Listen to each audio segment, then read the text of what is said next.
Next, we'll move on to the medical certificate application, which is Form 719 Kilo or K. The medical certificate is a tricky one. There's often a lot of things that go wrong with this application, so we'll talk about some of the common errors along the way. This form is 10 pages long. It's a pretty tough one. The beginning part is mostly instructions. So this is one that I would recommend you actually read the instructions for. Very importantly, down at the bottom of the first page, even though there's nothing you've filled out at all, the medical practitioner needs to put their initials, the date, and then your name and date of birth on there as well. And this is on just about every page of this form. So you can't just kind of skip page 1. Likewise, page 2 is mostly instructions as well with some additional guidance. And at the bottom of page 2, you also have your name, date of birth, and the medical practitioner's signature or initials and date as well. So you got to do that, very important. Okay, page 3 is where we get started on the actual application. So we've got our typical stuff: first name, last name, middle name, Mariner reference number. If you have a Merchant Mariner reference number already, that's great. If not, you can submit your social security number instead. Next up is going to be your address, and just like the actual application 719B, a PO box is not available for your street address. However, you can do it as your mailing address if you want. So you definitely have to have a street address to fill in there.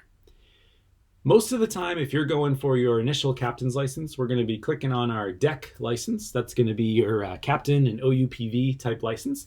There's all these other ones as well, but most likely you're going to be in this DEC category. This block here is for food handlers, and you might say like, oh, I don't need to do this, but it's best if you just go ahead and have your doctor check yes or no for communicable diseases, hopefully that you are free of communicable diseases. Otherwise, the application could be returned. And then down the bottom, the medical practitioner needs to fill out their initials as well. So we've shifted our name and date of birth to the top of the page. Some forms, if you have Adobe, happen to fill them out all every page at once, but hey, you never know, so just be sure. Another common thing that's required on page 4 and commonly missed is you have to check yes or no for every block. You can't just do the ones that say yes. You have to go through all of these conditions and make sure that there's either a yes or a no attached to them. If not, the application will be rejected and returned to you. Once again, the doc needs to sign this, and that's often a missed thing, so make sure that they do that for you. Section 3 Bravo is going to be medical conditions. So your doctor is going to want to fill out any of this stuff that you checked yes on in the previous page to make sure that there's some background, some details, the date of onset, the condition, the treatment, the limitations, and the current status, etc. So these all need to be filled out if there are any item numbers that you checked yes on earlier. So you can fill out some more room on a separate page if you need more.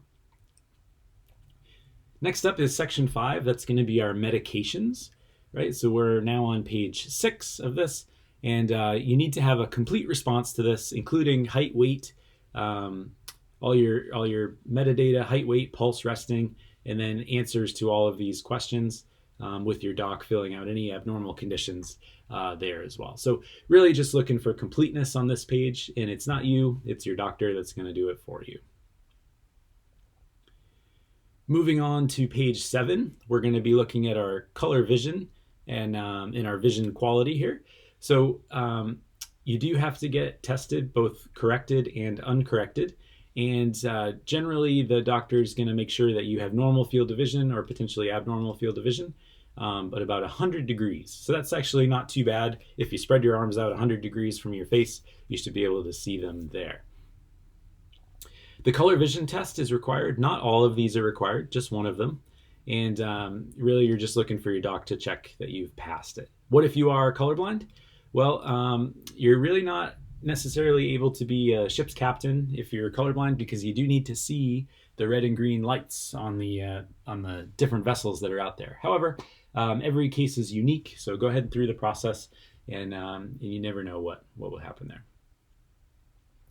Section 7 is about hearing, and this is another common thing that goes wrong with the doctors that are filling out the application for you.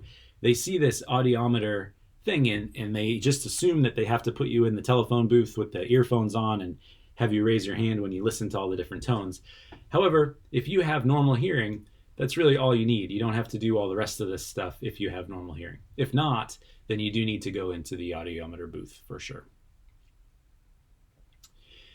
Next up is going to be the demonstration of physical ability. So the doc is going to make sure that you can do all of the tasks that are expected in a shipboard environment, right? For mariners, opening and closing doors, handling groceries, emergencies, standing up, participating in firefighting activities, etc. So the doc is going to make sure that you can do all of these things and put any comments in the box here. Then we're on to page 9. And you do have to make sure that you provide proof of identity. This is a commonly missed thing because the doc isn't necessarily looking at it. Usually it's the front desk that's going to do that. And they have to provide a recommendation to you as well. So really, again, we're looking for completeness on this form. And then finally, we get down here. This is also a thing that's commonly missed, is they forget to put their license number or their stamp in here, making sure that they are either a medical doctor, a PA, a physician's assistant, a nurse practitioner, etc., all the different types of medical providers that they can have there. So no, you can't just have your friend fill the form out for you, unless they happen to be one of those types. You're going to want to sign here and date. Don't miss that. It's kind of buried in here as well on page 9.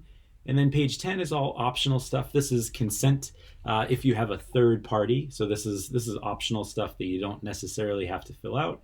If you're having your company act on your behalf kind of thing, that's all optional. So totally up to you.